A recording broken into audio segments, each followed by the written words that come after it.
Pessoal, boa noite. Primeiro, obrigada por todo mundo estar aqui ainda esperando. O professor Valente ficou parado numa corrida, né, professor? Mas chegou. Então, nós agradecemos já de antemão a presença dele aqui e dizer que tem muita gente ansiosa aqui para te ouvir, Valente. Então, nós atrasamos um pouquinho, então talvez nem todos possam ficar até o final da fala, né? 11h30. Então, quem precisar sair às 11, 15 para as 11, não tem problema, tá bom? Pode sair. Todo mundo já conhece o professor Valente, mas vou rapidamente apresentá-lo para aqueles que, por acaso, não conheçam. O professor Valente é livre docente pela Universidade Estadual de Campinas, mestre e doutor pelo MIT, professor titular do Departamento Multimeios, Multimídia e Comunicação, do Instituto de Artes, pesquisador do Núcleo de Informática Aplicada à Educação UNIED da Unicamp, e é professor colaborador do Programa de Pós-Graduação em Educação Currículo da PUC de São Paulo. Ele é membro, estou resumindo aqui, tá? É membro do Conselho Editorial de 10 periódicos, sendo 3 internacionais. Já orientou só 43 doutorados e 35 mestrados.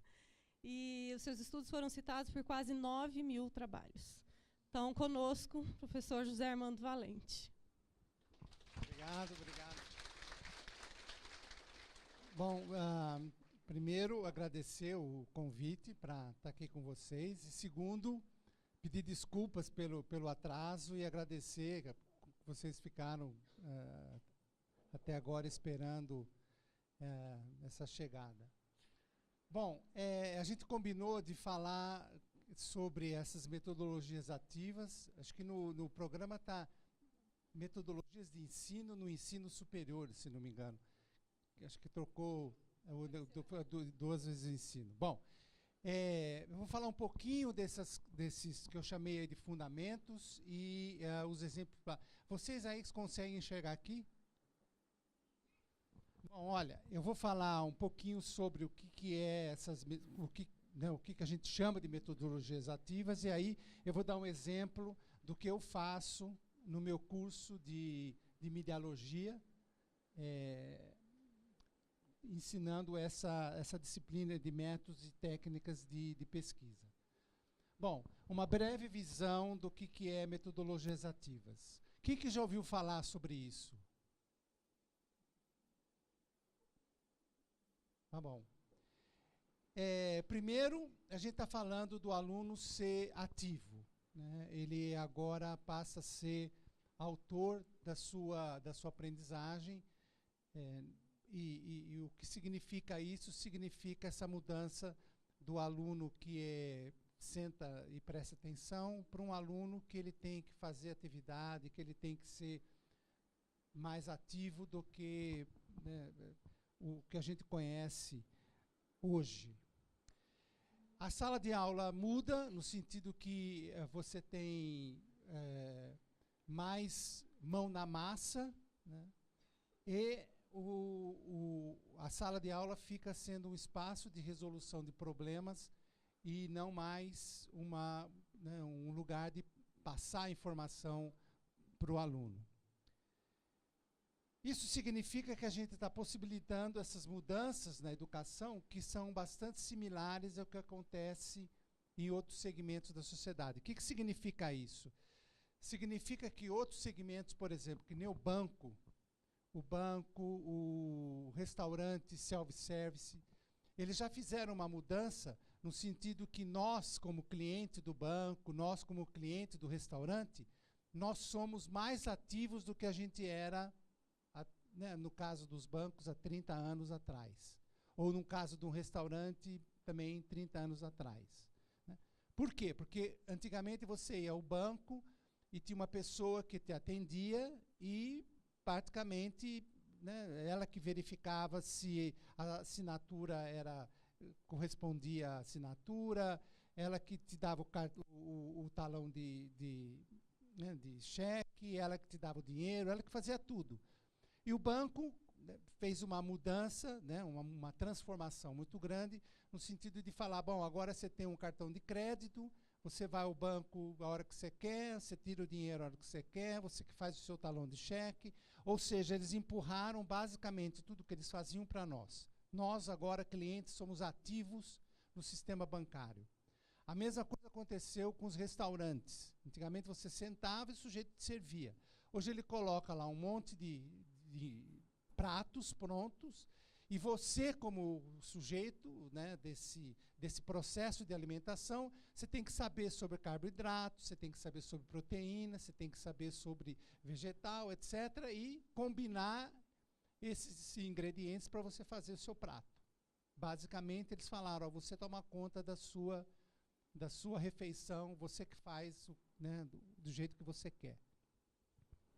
E assim por diante, né, o sistema de administração está fazendo isso, o sistema de saúde está fazendo isso, né. O único segmento que não tinha feito isso ainda foi a educação, ou está sendo educação, porque ainda você é servido como aluno, você é servido pelo professor. Você senta lá e ele que fala o que você tem que fazer, ele que te dá a informação e assim por diante. Então, o que nós estamos vendo aqui, com essa mudança de aluno ativo, sala de aula com outra característica, etc., não é diferente de coisas que já aconteceram na nossa vida, coisa que a gente já não imagina mais um banco como era 30 anos atrás, que, né, você tinha que depender daquele local para você fazer a tua atividade. Se estivesse no mesmo banco, do outro lado da rua, o cara não te conhecia, e assim por diante. Então, o que nós estamos vendo aqui, essa mudança que a gente está falando, ela não é diferente de coisas que já aconteceram. Ou seja, tudo indica que a educação daqui para frente, né, por questões econômicas, a gente pode até discutir isso, né, se é questão econômica, se é questão de espaço, se é questão de atender mais demanda, tem uma série de fatores que isso está mobilizando essa mudança para esse sentido que nós estamos falando. Isso não é caridade, ninguém está falando, né, não tem almoço de graça. Essas mudanças estão acontecendo por outras razões, mas elas não são diferentes daquilo que já aconteceu em outros segmentos da sociedade. Bom, o que significa metodologias ativas? Você tem aqui coisas que não são desconhecidas. Por exemplo, aprendizagem por projeto é coisa que já existe há muito tempo, não é nada diferente.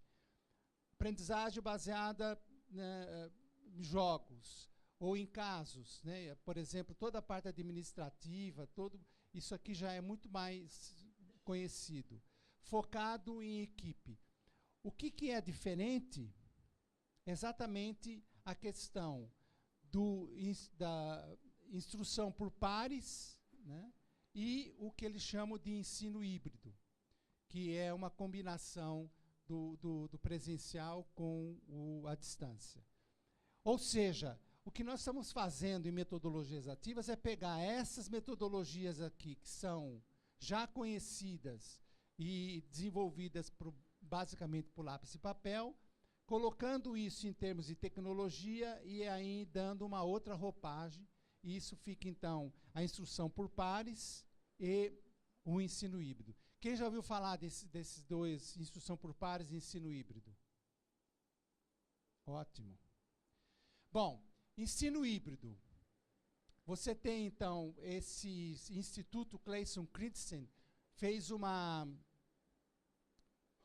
categorização, vamos dizer assim, desse esquema, e você tem, então, a sala de aula física, você tem o sistema online, e aí você tem diferentes maneiras de como combinar esse ensino híbrido, como eu disse, com o ensino presencial e o ensino online.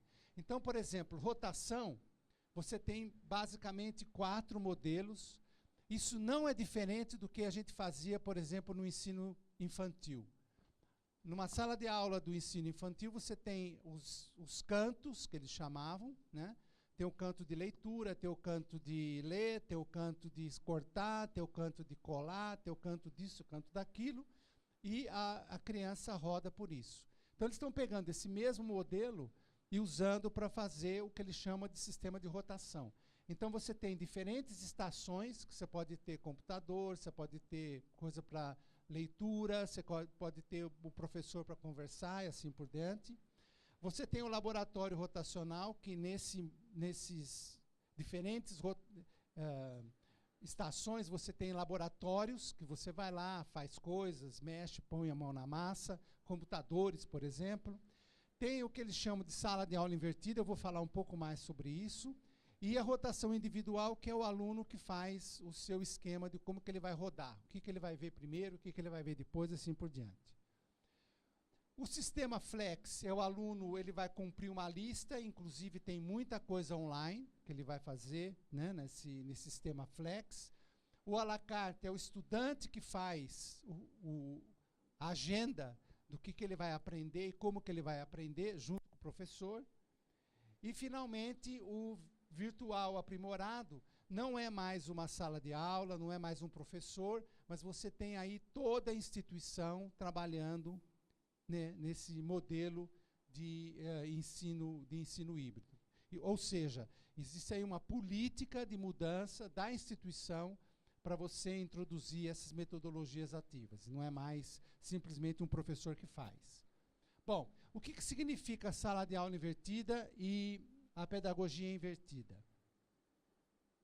O ensino tradicional, esse que a gente conhece, primeira coisa que eles falam para a gente é, eu vou te dar uma aula, por exemplo, de matemática, vou falar do Teorema de Pitágoras, ele vai lá e coloca a definição do Teorema de Pitágoras, o conceito, etc. Aí, em seguida, ele faz uma interpretação do Teorema de Pitágoras, por exemplo, eu coloco lá uma escada na parede, eu tenho hipotenusa, catetos, né, ângulos, etc.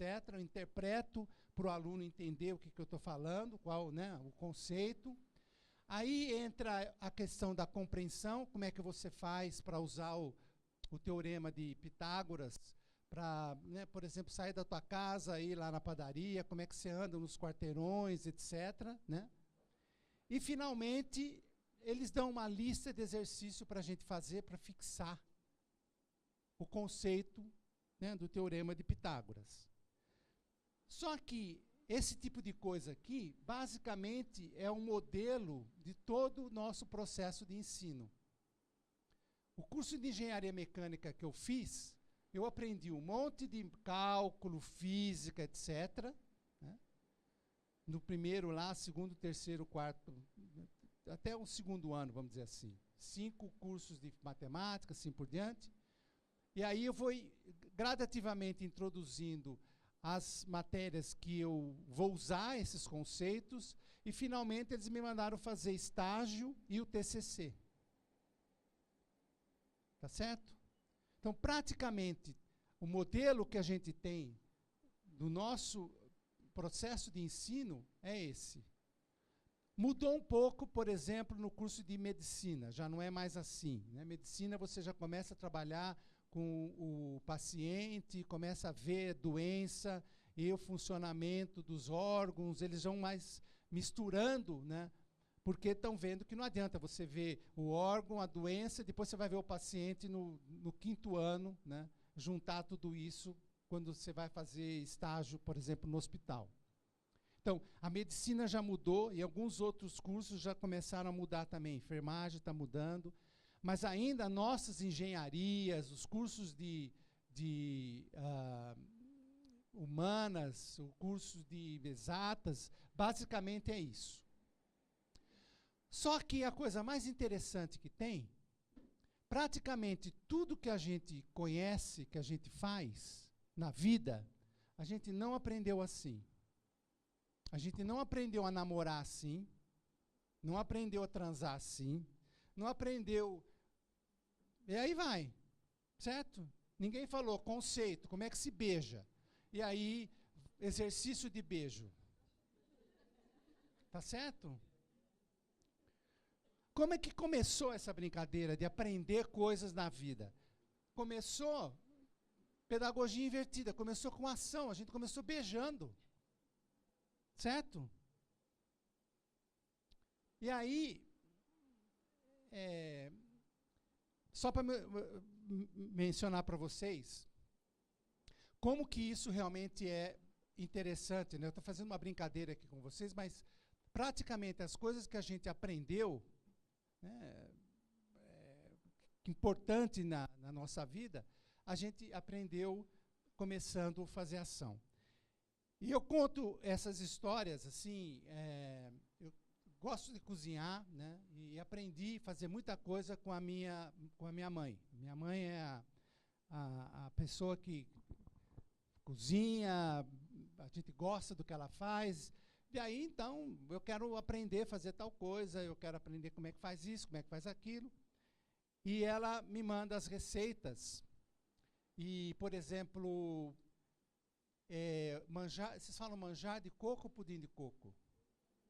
Manjar de coco, certo? Então veio a receita do manjar de coco. E era assim: pega 1 litro de leite, 1 vidro de leite de coco, coloca na panela, açúcar a gosto,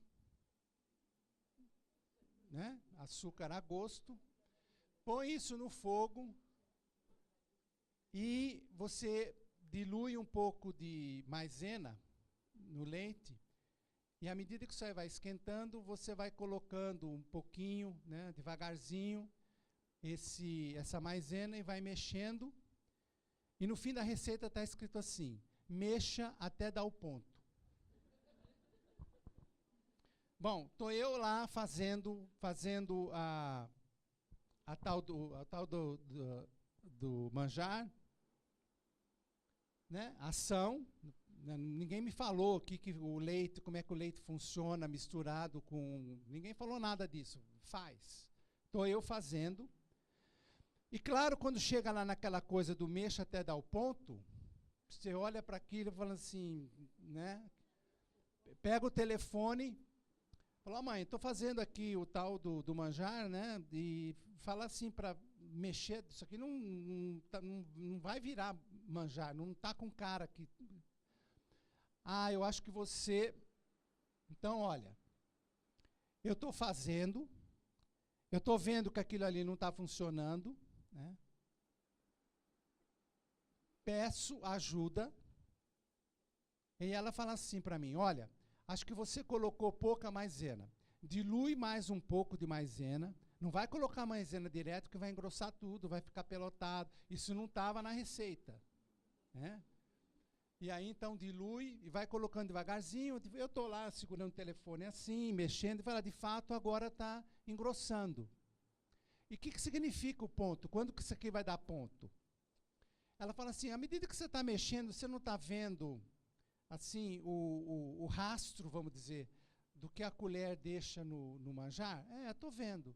Então faz assim: olha o começo e vai mexendo devagarzinho. Vai ficar um risco. Se o risco fecha, está no ponto. Quem faz manjar assim?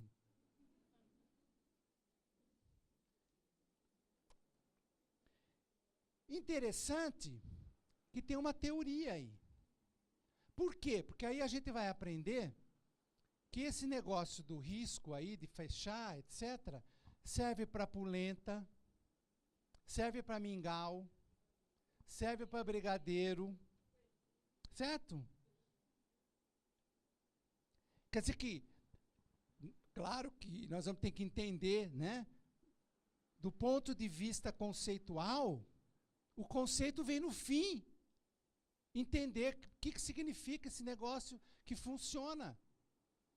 O que é que o leite faz com a maisena, ou que a maisena faz, né? Que faz com que esse negócio funcione. Por quê? Porque a gente está vendo que não é só por causa do manjar, isso funciona em outras situações.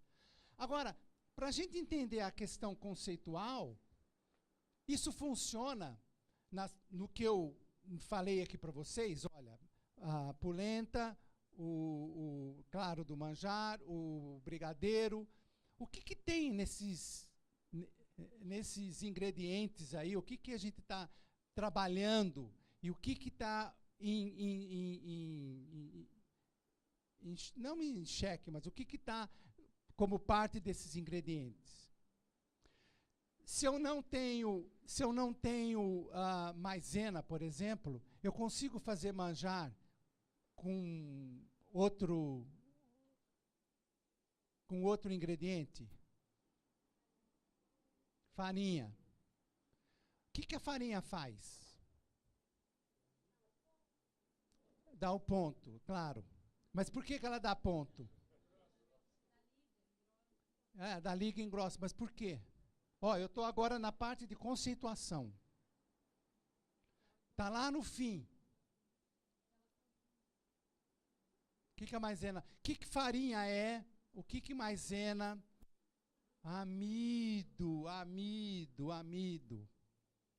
Aí agora eu vou ter que entender a bioquímica desse amido, por que o leite, a água, não sei o que, quebra, entendeu? A parte de conceituação vem lá no fim. E olha, dá para fazer PhD com isso aqui. Porque se eu for entender o átomo, como é que esse negócio quebra, etc, eu vou ao nível que eu quero. Ou seja, quando eu começo da ação, eu vou cada vez entendendo mais e cada vez eu vou melhorando mais esse meu manjar, esse tipo de coisa que eu faço. Por quê? Porque eu vou entendendo mais e eu chego lá e falo, olha, interessante, né? Podia fazer um manjar de tapioca. Aí eu vou lá no Nordeste e vou comer manjar de tapioca. A festa deles é fazer manjar de tapioca. Não faz manjar de maisena. E aí a gente vai brincando, vai melhorando e cada vez mais a gente vai fazendo, entendendo das coisas e vai fazendo pudim. Agora, se você olhar isso aqui e olhar o ensino tradicional, a gente colocou o sistema de ponta cabeça. Isso é sala de aula invertida. Isso é pedagogia invertida. Ou seja, o nosso processo educacional, desde o começo, desde lá do jardim infantil, ou que seja, né, até a universidade, pós-graduação, etc., ele deveria ser assim. Por quê? Porque isso é a nossa vida. A gente aprendeu a andar, aprendeu a engatinhar, aprendeu a fazer um monte de coisa, andando, fazendo, não vendo teoria. A teoria vem depois. Então, o que a gente está tentando ver ou fazer agora é justamente ajustar esse processo educacional para não fazer uma coisa totalmente diferente daquilo que a gente faz na vida.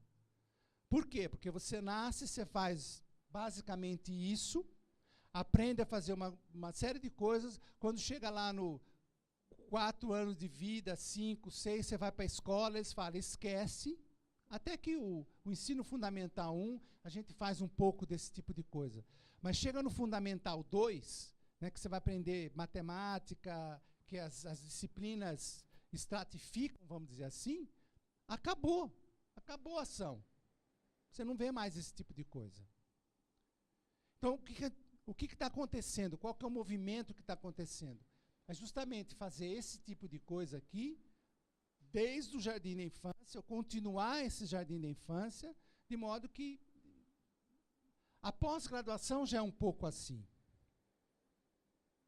Tá certo? Depois que você fez um monte de leitura, um monte de curso, etc., quando você vai fazer sua tese, quando você vai fazer o seu trabalho, você está fazendo ação e está conceituando até você tirar qual que é a teoria do teu doutorado. Tá certo? Então, tem um segmento aí entre o Fundamental 2 e a pós-graduação, que eles invertem tudo, né? Começa tudo com conceito, a ação é uma coisa que você faz lá no fim, e isso está emburrecendo as pessoas, porque hoje, cada vez mais, eu tenho chance de fazer isso e não simplesmente começar com conceito. Bom, exemplo de uma atividade invertida. Aqui acho que todo mundo lembra da equação do segundo grau. Quem que lembra agora? Equação do segundo grau. Ah, é? Provavelmente eu posso pular isso aqui, então. Equação de segundo grau. A gente usava Bhaskara, certo? Para achar o valor do x1 e x2. Aí, uma vez só eu fiz o gráfico, dava um trabalho enorme para fazer o gráfico disso aqui. Quem conhece esse site?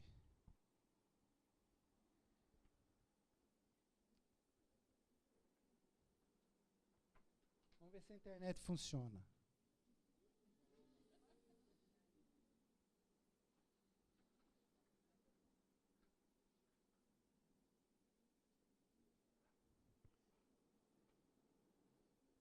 Não?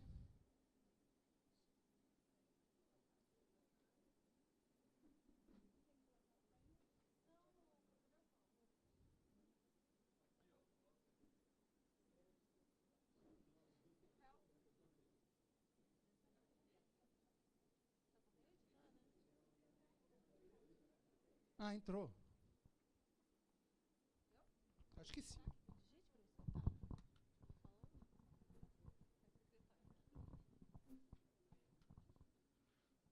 Eu vou colocar aqui PHET. Eu podia entrar em simulações. Eu vou pegar o inglês, mas isso está tudo traduzido. Vou pegar a matemática.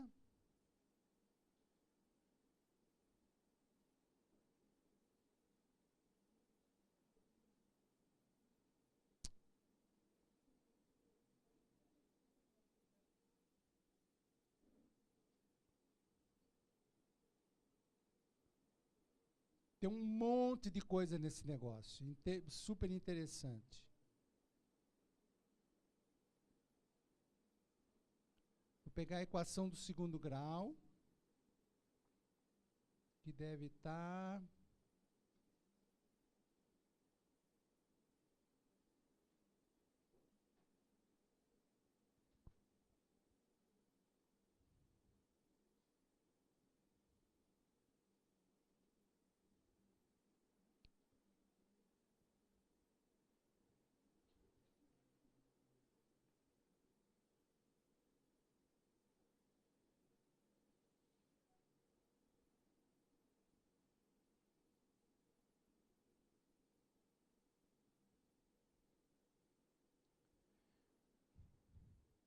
Esse aqui, então, é o traçador de gráfico de equação do segundo grau. A gente vai ver rapidinho.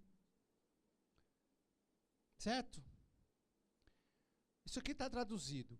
Se eu mexo aqui, ó, esse aqui é o C, né? AX2, BX mais C. Se eu mexo C, eu tenho isso. Certo? Então, C negativo faz isso, C positivo faz isso. O B positivo faz isso. Então, aqui eu tenho uma equação do primeiro grau. Y igual a 0,63x mais 0,72. Se eu faço isso, eu tenho o B negativo. Certo? E se eu faço isso aqui, eu tenho o A positivo ou o A negativo. Está dado a equação do segundo grau. Por quê? Porque aquela equação do segundo grau que a gente viu no lápis de papel, a gente aprendeu equação, aprendeu Bhaskara, arrumou um monte de valores lá para achar o valor de x1 e x2, e na verdade o que eles queriam era que a gente aprendesse sobre qual que é o papel do A, o que o A faz, quando o A é negativo, como é que é a curva, quando o A é positivo, como é que é a curva, e assim por diante. Então, se é essa brincadeira, está dado. Agora, o problema é que eu tenho uma equação aqui, tá vendo? Eu tenho uma equação ali em cima, e eu não tenho os valores, eu não sei quais são os valores aqui, ó. Eu tenho um valor de x1 aqui, tenho um valor de x2 aqui, só eu sei que eles estão cortando essa curva, né, o eixo do x, só que eu não tenho o valor. Mais ainda, eu nem sei quanto que vale essas coisas aqui, ó. E esse é o tipo de exercício que o aluno vai fazer agora. Como é que eu faço para achar qual que é esse valor aqui? Como é que eu posso fazer isso? Achar a escala. Como é que eu posso fazer para achar a escala? Hello? Cadê os matemáticos? Licenciatura em matemática? Verdade?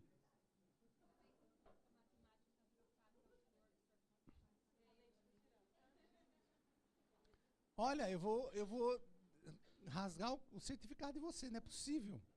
Como é que faz para achar o valor, né, a escala aqui? O que a gente pode fazer? Porque eu não tenho nem escala, eu nem sei quanto que é esse valor aqui. Eu sei que está aí uma escala, mas eu não sei o valor.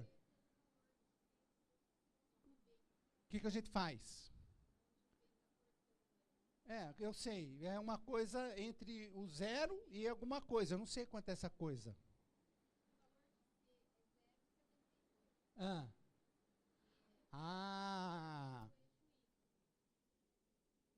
Então, eu posso fazer assim, ó, vou limpar tudo,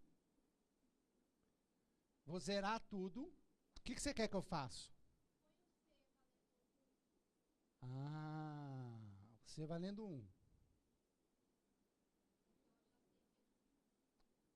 E o x? Você achou o y. Porque a equação agora é y igual a 1. E o x? Mas eu tenho duas, né? Eu tenho a escala do y e tenho a escala do x. Você achou o y, aqui é 1. E aqui, quanto que é?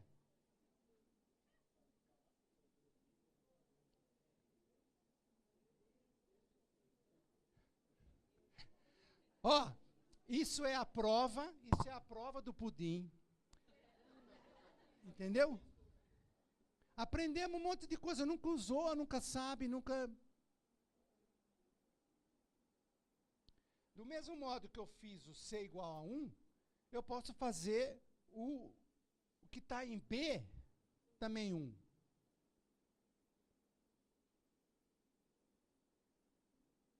Certo?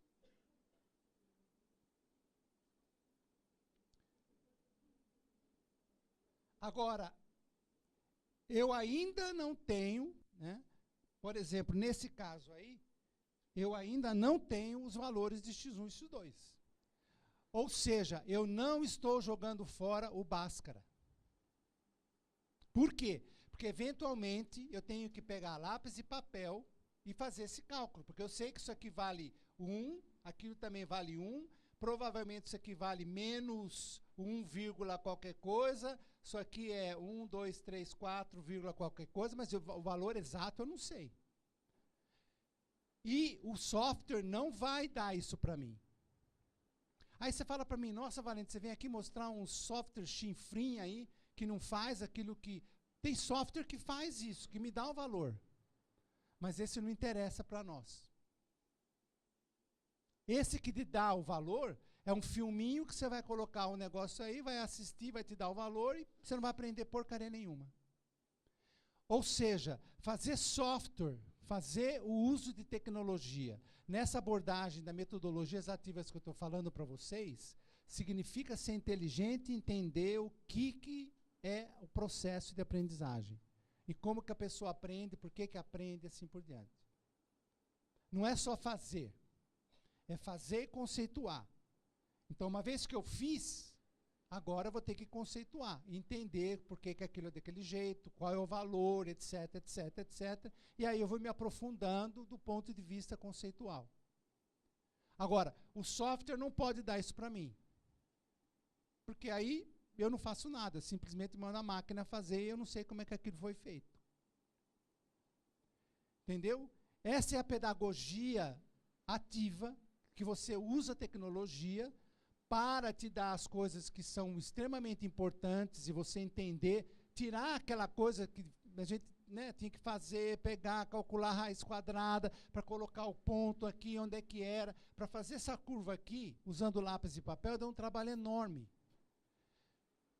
E a gente não fazendo isso, não fazendo essa brincadeira, a gente não entende como é que esses parâmetros aqui funcionam. Eu preciso fazer a curva para entender como é que aquilo funciona. E aí, o software te faz isso. Agora, você pegar a Bhaskara, etc., etc., você vai ter que pegar lápis e papel e fazer calculeira. Porque aí você vai encontrar o valor de x1 e x2. Tá certo? Deixa eu voltar aqui para...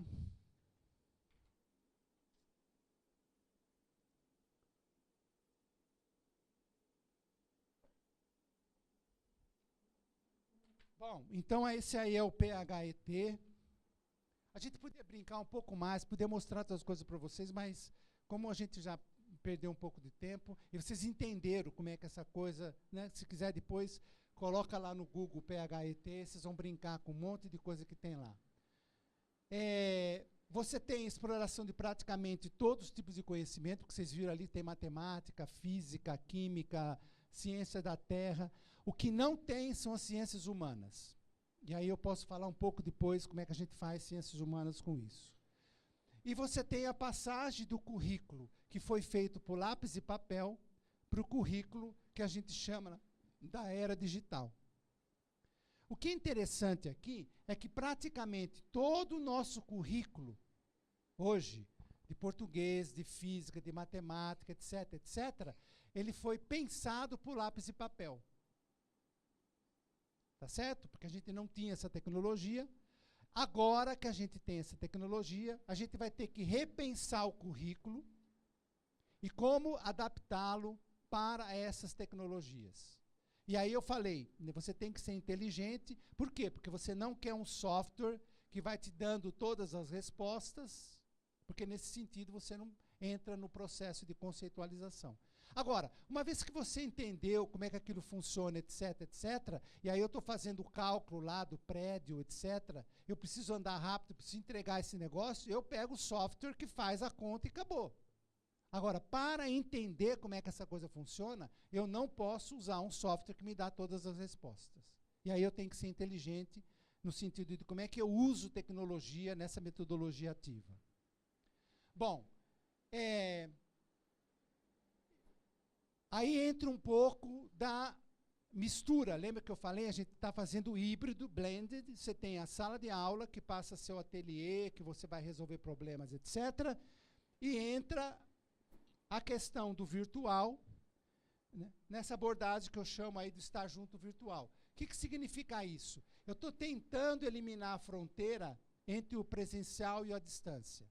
Eu não compro uma educação totalmente à distância. O que eu acho que tem que acontecer é essa mistura do presencial e da distância.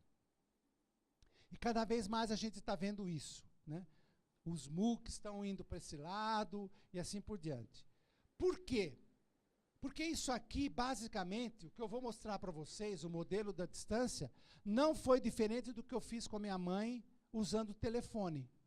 Por quê? Porque eu estava agindo, fazendo manjar, o manjar não estava dando certo, eu pedi ajuda para ela por telefone, ela pensou no que estava acontecendo, me deu uma resposta, e eu podia ter feito isso com uma rede. Essa é a educação à distância que eu quero. Uma educação onde a gente vai buscar ajuda para resolver um problema que eu estou agindo. Tá certo? É uma ajuda para resolver um problema que eu posso estar na minha casa, eu posso estar onde eu quiser. Eu tenho hoje tecnologia que me permite fazer isso. E se essa pessoa aqui não sabe, eu tenho a rede, né, de pessoas que podem me ajudar. E o que a gente está vendo hoje? Está vendo que os nossos alunos estão preferindo fazer isso, buscando nas redes, buscando nas bases, buscando no YouTube os tutoriais, etc., etc., e praticamente indo para a sala de aula cumprir tabela. A aprendizagem dele está acontecendo em outra situação completamente diferente, que é muito mais parecido com isso aqui do que sentar aí e ouvir o professor falar. Tá certo?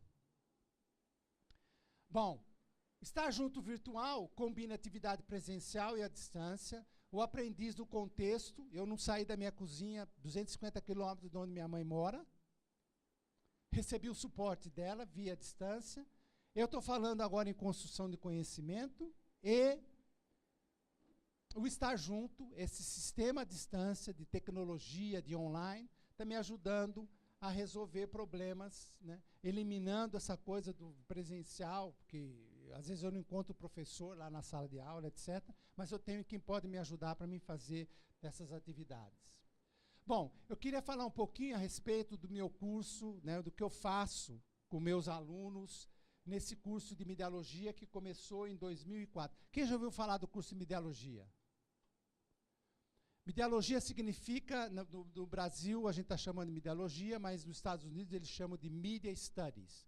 O estudo das mídias. De você saber quando que você usa uma determinada mídia, o que a mídia faz em termos da mudança social, o que a mídia faz em termos da mudança profissional, né? É esse tipo de coisa que a gente faz no curso de Medialogia. É um curso totalmente voltado para a resolução de projetos. É o único curso na Unicamp que é totalmente baseado em projetos. E você tem, basicamente, 3 eixos que a gente chama. Você tem mídias, você tem a sociedade, você tem artes. Sociedade aqui porque praticamente os professores desse curso, eles vieram da antropologia e usavam tecnologia para documentar os trabalhos antropológicos que eles faziam. Então, você tem aí um componente que é tecnológico, você tem um componente que é social, você tem um componente estético, porque a gente está no Instituto de Artes da Unicamp, e essas 3 coisas, na verdade, estão conversando no que a gente chama aí nesse curso de Media Studies ou de Medialogia. É um curso novo, começou em 2004, e, para nossa grande surpresa, assim que ele foi lançado em 2004, ele passou a ser segunda opção da universidade. Primeiro é medicina, 110, 120 para 1. Segundo é medialogia, 70, 80 para 1. E aí, depois, no outro ano, teve arquitetura, ele passou para ser segunda. Aí abriram um curso de em farmácia, se não me engano, e assim por diante. Então, você vê hoje, inclusive em 2017, o ano passado, ele foi terceira opção da universidade. Isso foi uma grande surpresa, porque a gente não esperava que esse curso fosse dar esse tipo de ibope. E é um curso muito diferente, porque ele é totalmente baseado em projetos e não tem habilitação. Você não vai lá fazer um curso, por exemplo, de jornalismo, ou de propaganda, ou disso ou daquilo. Você vai, e aí você quer fazer cinema, você vai fazer projetos de cinema. Você quer fazer jornalismo, você vai assistir aula lá do Instituto de Linguagem, juntar com outros conhecimentos e vai fazer o teu curso de jornalismo. É você que faz o teu caminho. Nos primeiros anos, isso foi um choque, porque as pessoas chegavam lá e falavam, eu que vim aqui para fazer jornalismo. Ah, não tem jornalismo. Vai fazer, procura que jeito que é jornalismo. E hoje a gente tem pessoas chegando no curso dizendo, eu vim fazer o curso porque eu quero um curso assim. Eu não queria, né, assumir uma habilitação logo de cara e assim por diante. Projetos como parte da disciplina, então, desde o primeiro ano, no primeiro semestre, ele tem projetos e tem disciplinas de projetos. Então, você faz projeto de cinema, faz projeto de vídeo, faz projeto de mídia e assim por diante. Elaboração de projetos integrando tecnologias digitais, informação e comunicação. Então, os projetos que eles estão fazendo sempre têm tecnologia, porque essa é a brincadeira do curso de mídias. E eu ministro essa disciplina, métodos e técnicas de pesquisa. E a razão que eu fui para ministrar essa disciplina foi porque eu queria aprender sobre métodos e técnicas de pesquisa. Como orientador, né, no tese, dissertação, e num programa, inclusive, né, colaborando com a PUC, a gente teve lá num programa de educação, e praticamente ninguém sabe fazer uma referência, ninguém sabe fazer né, escrever um projeto objetivo, assim por diante. Eu falei, eu vou dar essa disciplina para mim aprender. Eu quero aprender, e o melhor jeito de aprender é você ensinando. Aí, então, fui fazer a disciplina, e era uma disciplina ministrada no primeiro semestre do curso. O aluno chega e tem essa disciplina. Por quê? Porque como o curso é baseado em projetos, ele tem que saber fazer projetos. Ele tem que saber sobre metodologias e projetos e assim por diante. Então, logo de cara, ele tem a disciplina no primeiro semestre. Projetos é o tema da disciplina, e aí você tem os conceitos, métodos e técnicas de pesquisa. E eu acrescentei, porque o curso era só de pesquisa, eu acrescentei desenvolvimento de projetos. No sentido que tem uma diferença entre você fazer uma pesquisa para entender como que uma mídia funciona e fazer um projeto para entender como que eu faço um determinado produto usando mídia. Esse, então, é o desenvolvimento de projetos. Saber elaborar projetos de pesquisa científica e desenvolvimento de produto midiático. Então, o curso agora ele tem 2 componentes, fazer pesquisa e fazer desenvolvimento de projeto midiático. Usar métodos e técnicas de pesquisa científica e de produtos midiáticos e saber elaborar artigos e relatórios e assim por diante. Ou seja, é um curso que, na verdade, ele tinha sido pensado para a questão científica, dentro dos moldes de um método científico que a gente conhece, para fazer iniciação científica, para fazer dissertação, para fazer e assim por diante. Bom, ele é baseado em projetos, como eu falei. Os projetos são feitos de maneira individual. Então, o aluno vai fazer um projeto de pesquisa científica, ele vai fazer um projeto de desenvolvimento midiático e vai fazer um projeto do site, né, um projeto colaborativo, que é a página da disciplina. Isso ele faz em um semestre. Tá certo? É uma aprendizagem basicamente personalizada. Por quê? Porque o objetivo do projeto é escolhido pelo aluno. A única coisa que eu coloco é que o projeto tem que ser um projeto de comunicação social, porque é isso, né, dentro daqueles 3 eixos que eu mostrei para vocês. O curso é de comunicação social e tem que usar tecnologia. O projeto midiático ele tem que ser sobre tecnologia, sobre o produto midiático, e a página da disciplina, os alunos que fazem.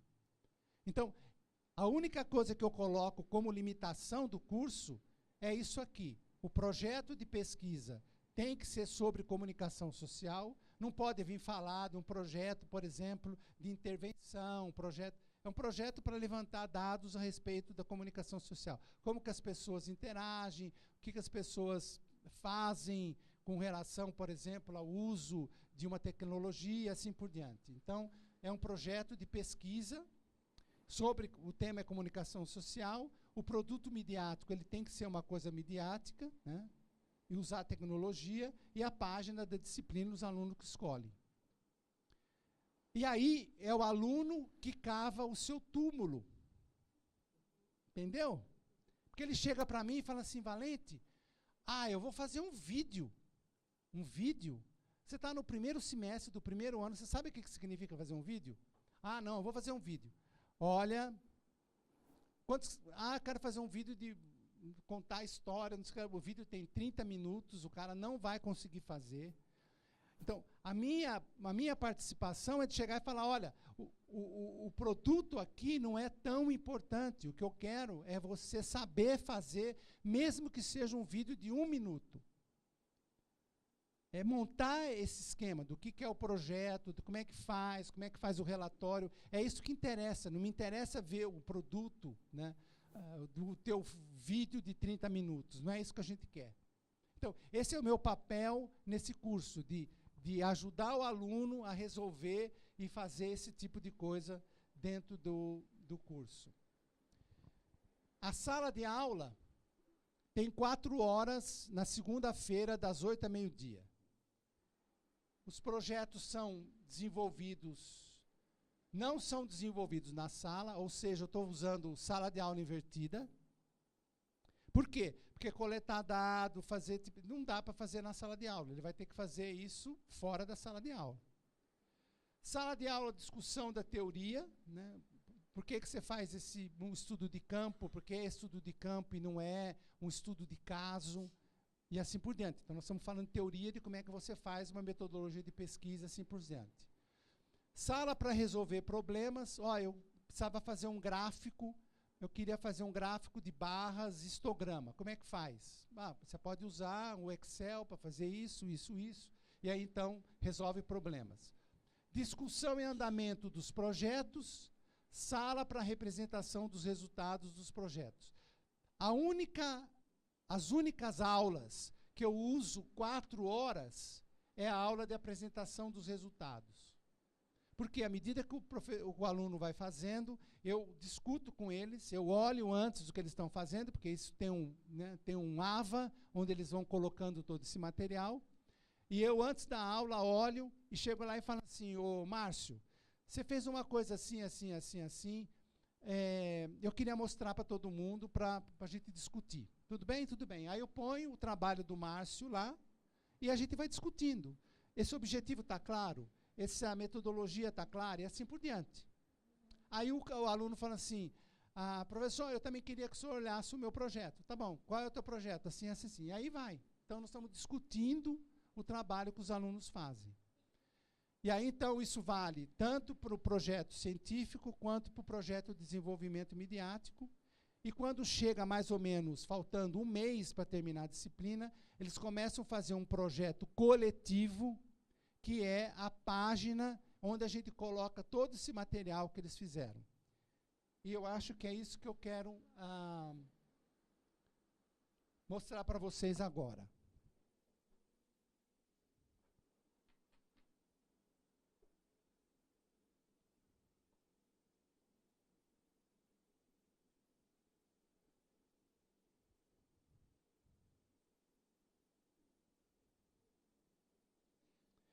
Eu vou entrar na página do IAR, do Instituto de Artes, unicamp.br.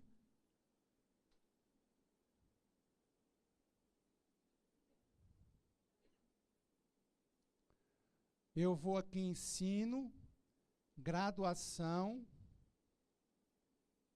social mediologia,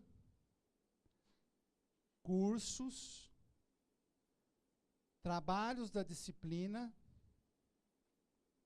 E aqui você vai encontrar todos os anos. Métodos e técnicas de pesquisa e desenvolvimento de projeto, 2016, 2015. O ano passado eu não dei aula. Eu estava de licença prêmio. Então, eu vou entrar aqui no 2015. Eles fizeram uma brincadeira com Cinemídia, que fala que o curso de mediologia é muito mais do que cinema. Eu entro na brincadeira, eles têm um script para mim. Esses aqui, então, são os alunos. E eu vou pegar o trabalho da Heloísa. Isso aqui é o aluno de primeiro semestre do primeiro ano. Aí, então, ela tem como é que ela quer se apresentar, tem o perfil que ela coloca aqui, tem o projeto de pesquisa dela. Esse é o projeto de pesquisa, Histórias em Quadrinho, uma visão artística de especialista de linguagem. Então, aí tem introdução, e aí a gente vai ver a parte introdutória, citação, tudo direitinho, de acordo com a norma da ABNT. Objetivo: Entender como as histórias em quadrinhos são vistas por alunos de graduação de diferentes áreas do conhecimento, no caso, no campo das artes e das letras. Então, isso que ela quer fazer. Ela quer mostrar o quadrinho e quer que o pessoal entenda como é que faz. Então, esse aqui é o projeto de desenvolvimento, de projeto de pesquisa dela. Aí tem o artigo, ou seja, ela coletou as informações, foi lá no Instituto de Artes conversar com os alunos, no Instituto de Linguagem, de Letras, conversar com os alunos. Né? E aí ela fez, então, coletou os dados, faz o relatório. E olha uma coisa aqui interessante. Quando eu olhei isso aqui, eu falei assim, por que você fez o abstract? A gente não pede o abstract, só pede o resumo. Você foi traduzir, pedir para traduzir, pagar para fazer isso? Ela falou assim para mim, professor, desde os 5 anos de idade eu faço curso de inglês e eu queria... E eu mostrei para minha esposa, que é americana, não tem erro nenhum. Os meus colegas de departamento acho que não conseguem fazer isso. Tem que pagar para traduzir. Isso aqui é o aluno do primeiro ano, do primeiro semestre. Primeiro semestre. Aí então tem a introdução, vai buscar mais informação, tem mais citações, tudo de acordo com a norma.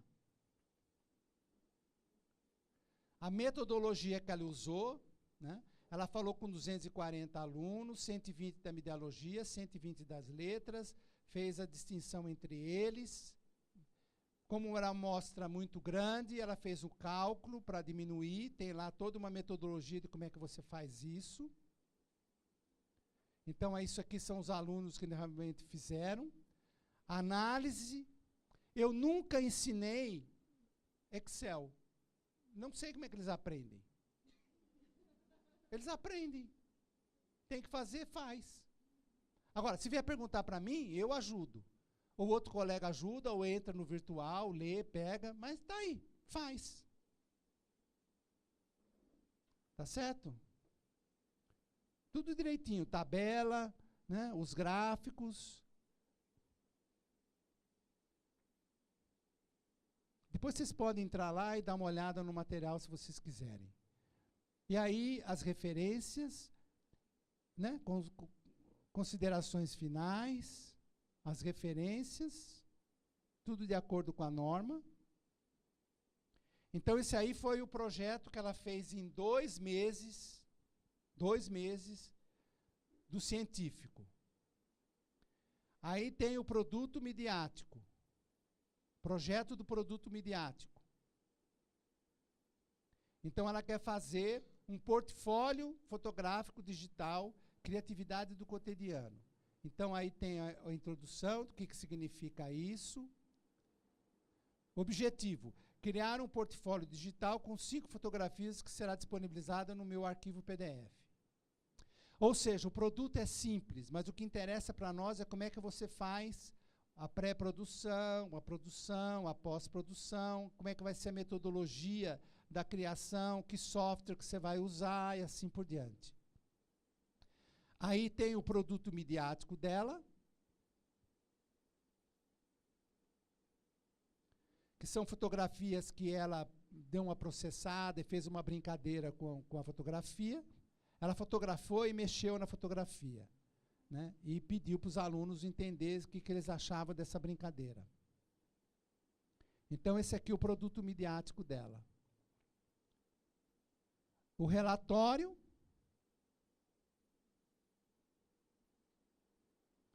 que agora é um relatório, não é um artigo. O artigo é como se fosse um artigo de conferência. Esse aqui é um relatório. Fala que o software, o que ela fez na pré-produção, o que ela fez na produção, que software que ela usou, como é que ela tirou fotografia, como é que ela mexeu na fotografia. Esse aqui é o software que ela usou para fazer essa brincadeira. como que faz isso e assim por diante.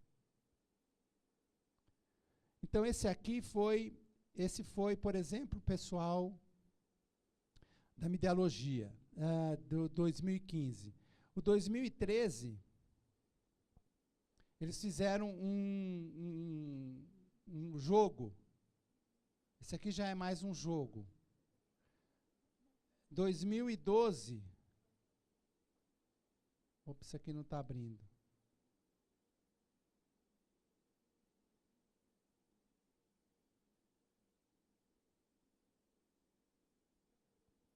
Em 2010, vamos ver se abre.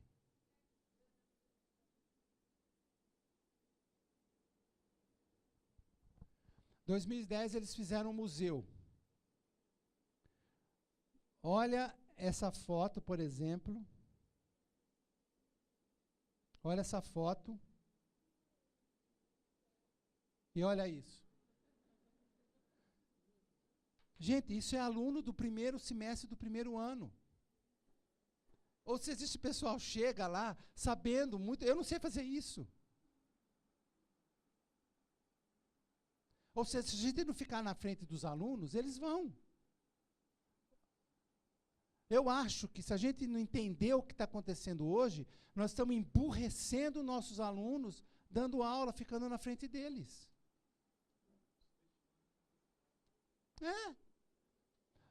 Por que isso aqui é importante? É importante porque quando você dá a liberdade para ele escolher, você vai descobrir que essa menina aí, a Heloísa, sempre gostou de fotografia, ela vem para o curso, ela mexe com aquilo, faz não sei quanto tempo, conhece absolutamente tudo, lê, etc. Ou seja, ela está falando para mim exatamente o que ela é. E se eu não colocar esse tipo de possibilidade para eles, eu nunca vou saber quem eles são. E aí você tem pérolas aqui, né, na tua frente, 30 alunos que estão, assim, maravilha. Bom, para terminar, deixa eu mostrar o resto do slide.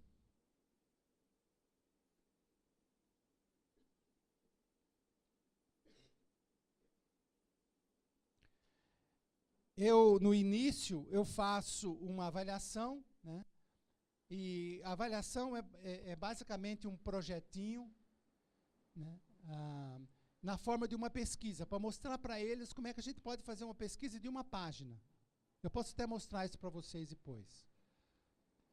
E aí, então, eu pergunto o que eles sabem sobre software, o que eles sabem sobre desenvolvimento de projetos, o que eles sabem sobre diferentes... Tá aqui. Isso aqui é o conhecimento que eles têm, por exemplo, do Office, né, do curso de planilha. Aí você vê, por exemplo, aqui é o ano de 2009, a gente tinha pessoas chegando praticamente desconhecendo alguma dessas coisas aqui, conhecendo mais a questão do processador de texto, etc. E aí você vê que em 2015 isso já muda, o cara já chega conhecendo banco de dados e assim por diante. Esse aqui é o que eles conhecem sobre projeto. Num determinado ponto eu fiquei preocupado, porque o pessoal não conhecia. E agora o cara está chegando no curso sabendo o que é projeto. Ou seja, o ensino fundamental, o ensino básico, de certa maneira, está ajudando esse pessoal a fazer projeto. Projeto lá da disciplina, mesmo não relacionado com a disciplina, mas ele está vendo como é que se faz projeto. Análise do projeto desenvolvido. Esse aqui é como eles começam fazendo a disciplina. A primeira coisa que ele vai fazer, ele vai pegar uma página que eu mostrei para vocês, eu dou o nome dele de um aluno, ele vai ter que analisar o projeto científico do aluno. E criticar para mim. O que ele acha? Se o objetivo está claro, se ele achou a introdução interessante. Ou seja, eu quero que eles tomem contato com o tipo de trabalho que eles estão fazendo, para eles saberem o que eles estão fazendo. Eles são mais críticos do que eu. E nesse sentido que eu falo que eles estão cavando o túmulo, porque à medida que eles criticam, depois eles vão ter que fazer mais ou menos igual. elaboração da proposta, do projeto, realização da pesquisa, elaboração do projeto de produto midiático, desenvolvimento do produto e o desenvolvimento do site. O desenvolvimento do site é um projeto coletivo. Todo mundo tem que trabalhar junto. Essa aqui é a avaliação. Primeiro, eu nunca reprovei um aluno. E essa é a média. Esse aqui é a média desses anos. Por que a média caiu? A média caiu porque, nesse ponto aqui, até 2011, eu fazia assim. Eles me entregavam o artigo, eu corrigia, é como se estivesse corrigindo um trabalho de uma conferência, por exemplo. Tem 10 páginas, 12 páginas, etc. Aí eu corrijo o objetivo, corrijo as referências, etc., etc., e devolvo para ele. E falo assim, se você quiser melhorar a nota, você verifica o que você fez e me entrega o trabalho melhorado. E aí o idiota ia lá, lia tudo outra vez. E muita coisa que eu tinha corrigido, e o cara nem prestava atenção. Ele fazia a correção literalmente nas coxas. Ele punha o artigo aqui em cima, sentava no computador e corrigia meia dúzia de coisas e falava, Valente, está pronto. Aí, conversando com uma colega, ela falou assim, nossa, Valente, você está sendo muito bonzinho. Por que você não muda isso? Tá bom, vamos mudar. O que você acha? Faz assim, ó. Você entrega, devolve para o aluno aquilo corrigido, e se ele não prestar atenção em todas as correções que você fez, ou todas as observações que você fez, a próxima versão que ele entregar, ele vai entregar junto com aquela que você corrigiu, e se tem coisas ali que ele não prestou atenção, ele vai perder meio ponto. Entenderam como é que mudou? Aí pararam de fazer nas coxas. Aí, às vezes, eu colocava a caneta no papel para descansar um pouco a caneta, ficava uma marca. Valente, por que tem esse pontinho aqui? Mais ainda, a nota final é uma média da primeira com a segunda. E aí, então, eu aprendi que o aluno ele é movido pela nota. Então, a primeira correção, eu dava uma nota assim, 5, 6, o cara começa a babar, assim, entra em colapso. Por quê? Porque como ele é um aluno bom, ele entrou na universidade na segunda opção, ele tem o RA lá em cima, qualquer coisa ruim, ele se mata. Aí ele baba e no próximo ele me entrega um negócio que é 10. E aí então a nota ficou assim agora. Meu avô falava que o manco dança quando ele vê dinheiro.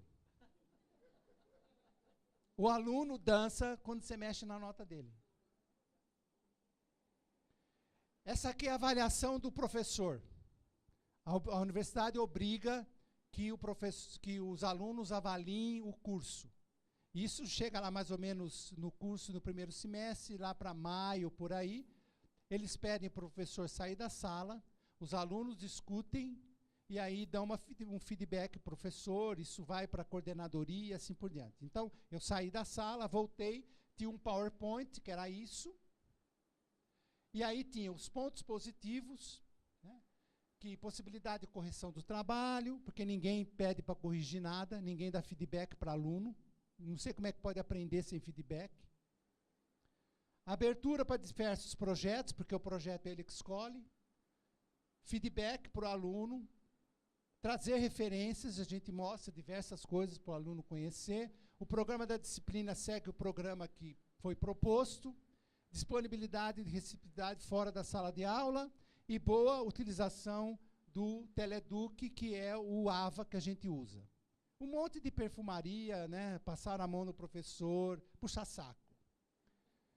O que me interessa são os pontos negativos. Problemas com o tempo, menos exercício, mais tempo para dedicar os artigos. Por quê? Porque quando eu peço uma leitura, ele tem que me escrever uma página do que ele entendeu sobre aquilo que foi colocado. Eu leio, na aula eu falo, olha, fulano de tal falou tal coisa assim, assim, assim, o que significa isso? E aí a gente discute. E eles acham que tinha muito exercício, que tinha que ter mais tempo para fazer o artigo. Aulas pouco dinâmica, por quê? Por que a aula pouco dinâmica? Eles querem aula. Eles querem sentar lá, pôr o óculos e dormir. Não quer trabalhar. Sugestão, utilização de exemplos de trabalhos, coisas que a gente resolveu. Dificuldade em fazer trabalhos mais complexos. A ideia não é fazer um vídeo de 30 minutos. E dentro da sala de aula, os alunos se sentem um pouco inibidos. Sabe por quê? Porque eles têm que vir aqui na frente e apresentar o trabalho deles. Os coitadinhos, né, nunca fizeram isso. Primeiro semestre do primeiro ano, morre de vergonha lá na frente para apresentar a porcaria que eles estão fazendo. E é assim que a gente aprende. Concluindo, infraestrutura tecnológica para fazer acesso, porque isso aqui é importante, já que vai trabalhar em qualquer lugar, não dá para ficar que nem borboleta em volta da lâmpada, né? Você tem que ir no restaurante, vamos falar de trabalho, vamos trabalhar e assim por diante.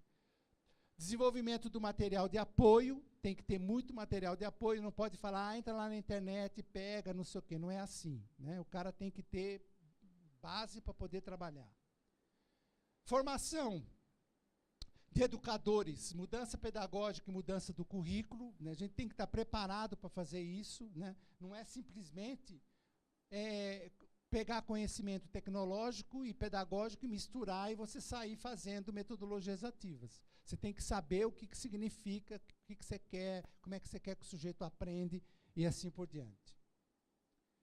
O desafio pedagógico, que eu já falei, que é essa mudança do currículo, que é feito por lápis e papel para a era digital. Então, esse professor vai ter que dar uma navegada, ver o que existe por aí em termos de material para poder fazer essas mudanças de animação, imagem, hipertexto, autonomia, assim por diante. E, finalmente, a gente tem que pensar nessa grade, porque quando eu vejo a grade dos alunos, você tem 10 disciplinas do semestre, o cara chega na escola às 8 horas da manhã, sai às 6 horas da tarde, de segunda a sexta-feira, e você fala para ele fazer sala de aula invertida. Ele fala assim, você está ficando louco. Ou seja, nós vamos ter que mudar a hora de bunda na carteira. O problema da educação brasileira, ele está centrado na bunda do aluno. O professor é pago com horas que ele deu aula. O certificado que vocês recebem é baseado no número de horas que vocês ficaram sentados na carteira. Esse é o problema da educação brasileira, está centrada na bunda do aluno. E aprender hoje, se aprende em qualquer lugar. Você não aprende na sala de aula só. A sala de aula tem que ser outra coisa. É isso. Gente, obrigado. Se tiver alguma pergunta, alguma coisa, a gente pode. Obrigada, Valente. Só explicar, o pessoal foi saindo, porque tem muita gente que tem aula, então o pessoal foi saindo. Não sei se uma ou duas perguntinhas, acho que duas perguntas por conta do horário.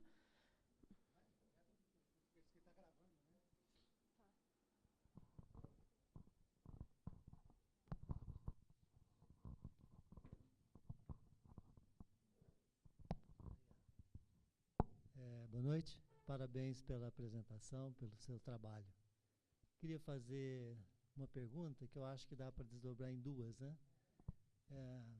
Como você é da Unicamp e as engenharias lá são tradicionais, são fortes, bons cursos, queria saber se você tem algum balanço nas engenharias da aplicação de metodologias ativas. E a outra pergunta é se a área de mediologia fica disponível para a área de engenharia para fazer essa troca de informação, esse aperfeiçoamento, esse trabalho.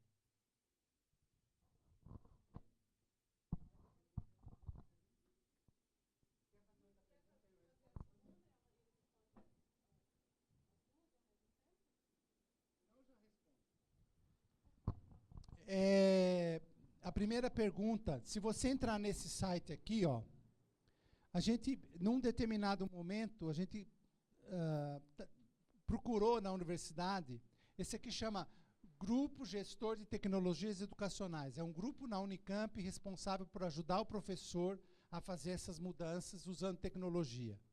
E uma das coisas que a gente estava querendo era buscar nos colegas, né, quem estava fazendo alguma coisa diferente.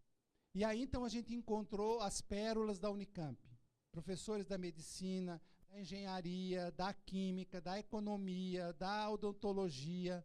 Então, se você entrar aqui, você vai ter uma série de eventos. Tem a palestra, tem o vídeo do que o professor fez, o PowerPoint que ele usou, etc. E tem professores na engenharia, né, mecânica, inclusive, usando metodologias ativas. Como tem na biologia, como tem na medicina, né, tem um professor da medicina fantástico, porque ele casou o AVA, né, o AVA que a gente usava era o Moodle, casou Moodle com Facebook. E ele ensinava emergência, né, o que acontecia na sala de emergência, e ele simulou via Facebook a emergência que ocorre, né, numa situação real. Ele tinha uma situação que ele discutiu real no AVA e no Facebook. A gente não sabia dessas coisas, a gente foi descobrindo. Isso é uma coisa que eu acho importante vocês fazerem aqui na Unifei.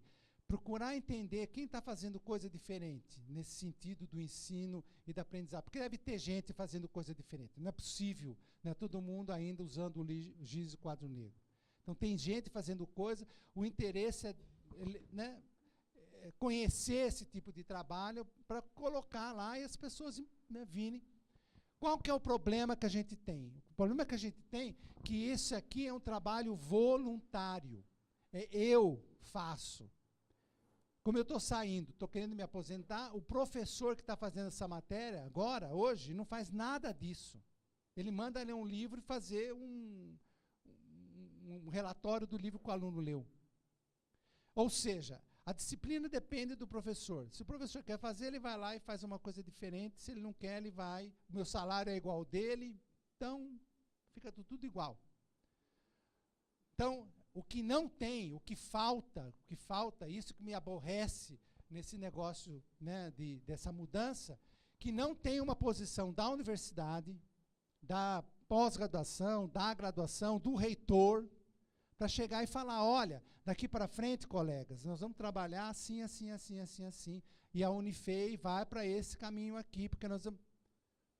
Vocês já fizeram uma pergunta aqui, e um levantamento, de qual que é a razão do número de alunos que se formam? O curso de engenharia tem 4 ou 5 anos? 5 anos. O número de alunos que se formam em 5 anos. Você sabe esse valor?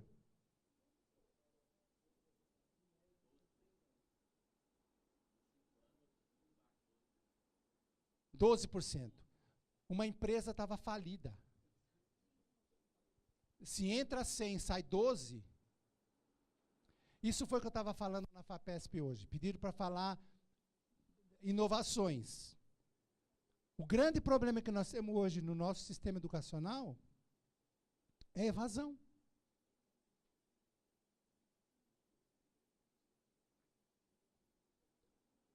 Faz essa conta. Quantos terminam exatamente? Agora, você pega os Estados Unidos. Nos Estados Unidos, quando o cara entra no ano 2000, ele é aluno 2005, ele não é aluno 2000. Está carimbado na testa dele quando ele tem que sair. Se ele está lá em 2006, todo mundo olha para ele e fala, o que você está fazendo aqui? Você tinha que ter ido embora. Agora, numa escola particular nos Estados Unidos, que nem o MIT, custa $95 mil você ficar mais um ano. O pai mata esse aluno se ele ficar um ano mais lá. Aqui não, o cara vai ficando, ninguém dá bola.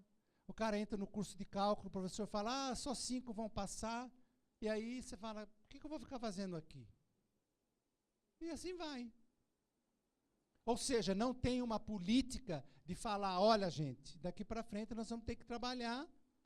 E a gente está vendo hoje que mesmo escolas nos Estados Unidos, escolas públicas, esse dado eu apresentei lá hoje para o pessoal da FAPESP, por exemplo, a Universidade do Texas está introduzindo essas metodologias ativas. Uma outra coisa que a gente está falando muito agora é dessa questão de receber o aluno, né, no sentido de entender quem que é esse sujeito, como é que ele pensa, como é que é o problema financeiro dele. Porque como é que pode uma pessoa sentada aqui, que eu não sei se ele come, se ele tem problema de saúde, se ele tem problema econômico, eu fico falando aqui da integral tripla de convoluções. O que é isso? Isso chama, a gente está falando muito, em inglês chama embracing, do acolhimento do aluno, no sentido da gente entender quem que ele é. Eu comecei a pensar nessas coisas, olhando para os meus alunos da mediologia e vendo que tinha 30 pérolas na minha frente e eu não dava bola para eles. Eu tratava como se fosse todo mundo raso, burro, que chegou no primeiro semestre, primeiro querendo fazer um negócio que não tem nada a ver com a vida dele.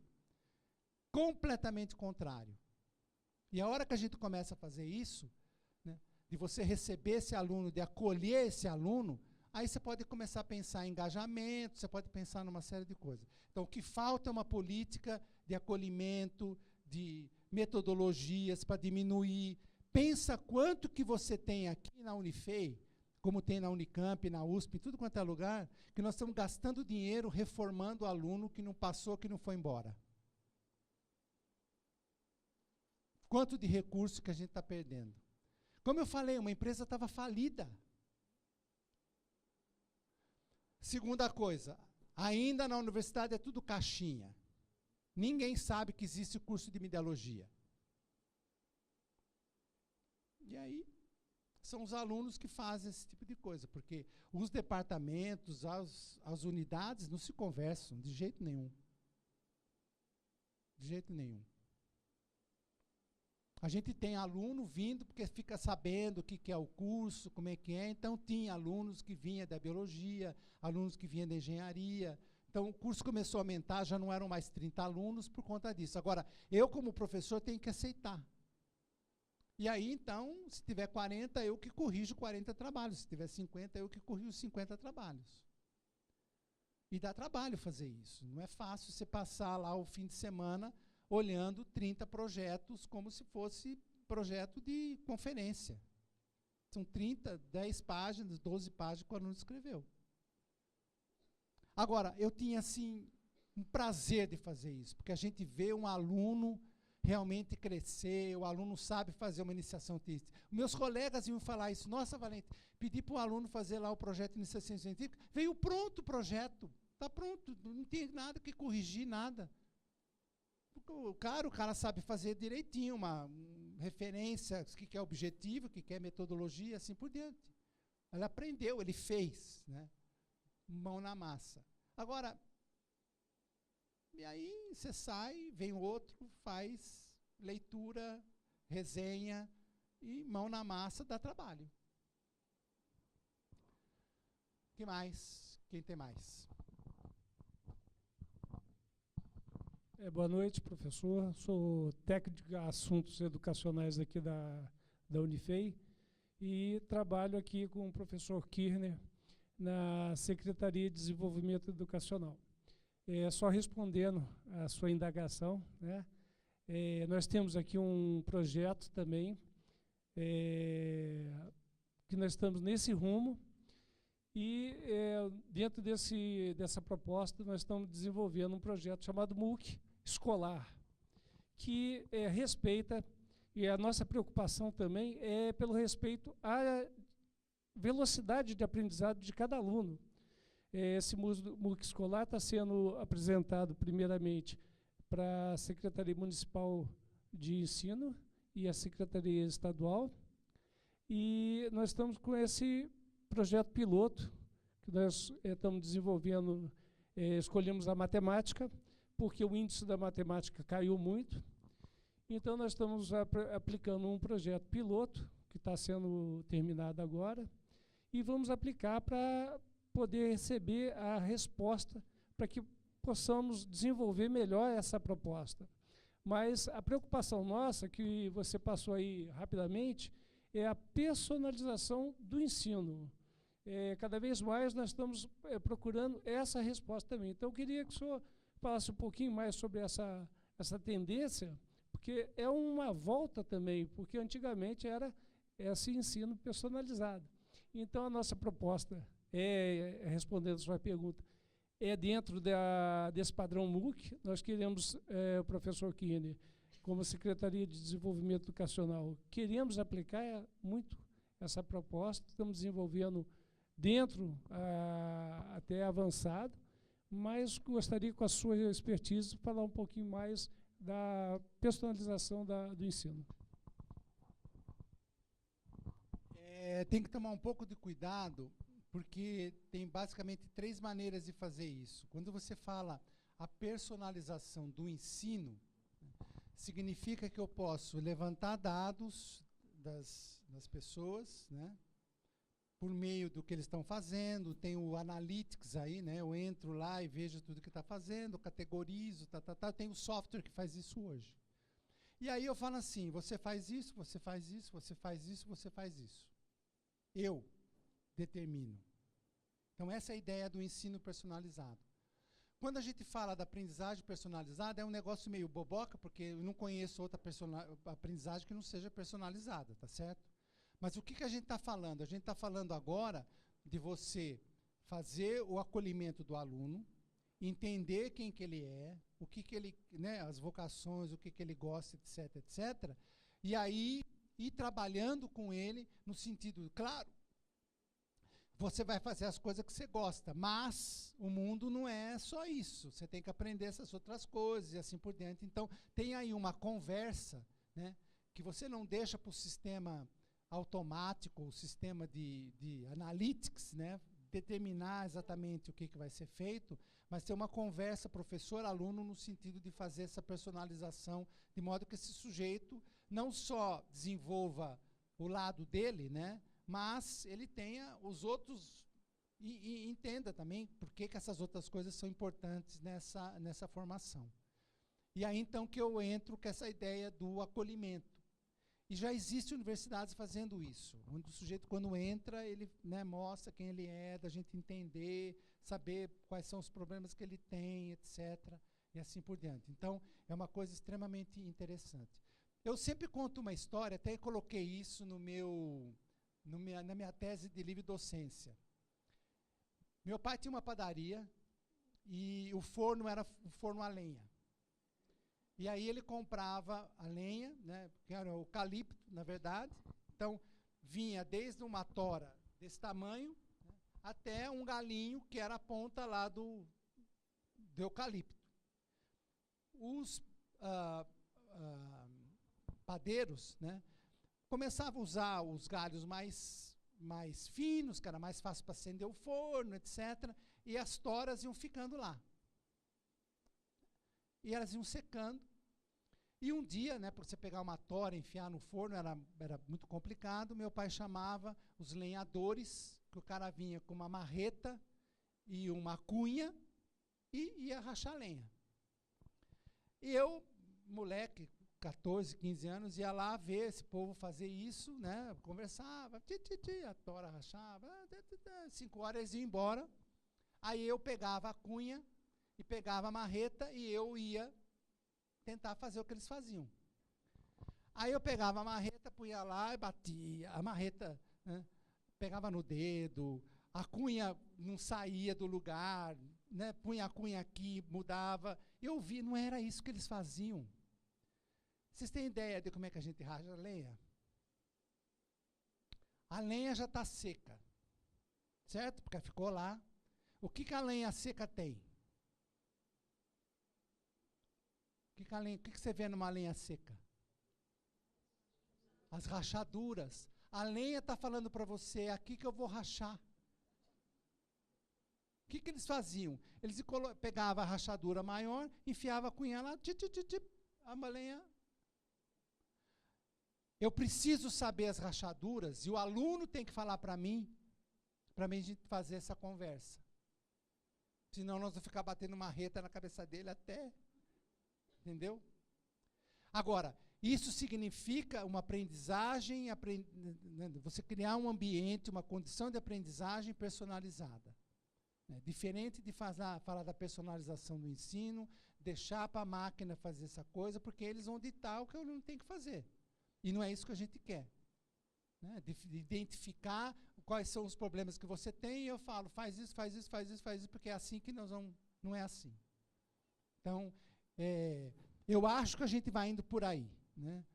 Por quê? Porque você já tem hoje software, você já tem uma série de coisas que pode fazer esse tipo de trabalho. Tem escolas em São Paulo, a Dante Alighieri está usando isso para ajudar a classe, para entender o que está acontecendo.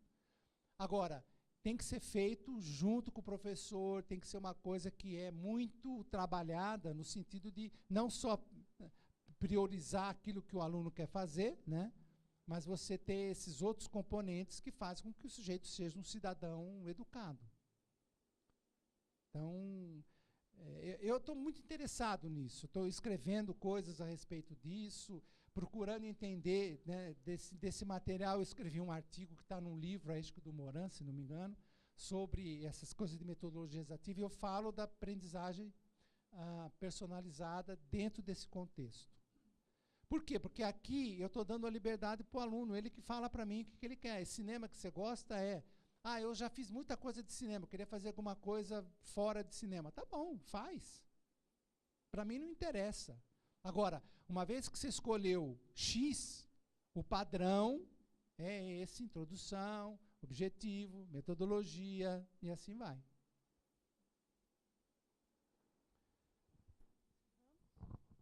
Bom, então, mais uma vez, muito obrigada, Valente. Obrigada a todos que também ficaram aqui conosco até agora.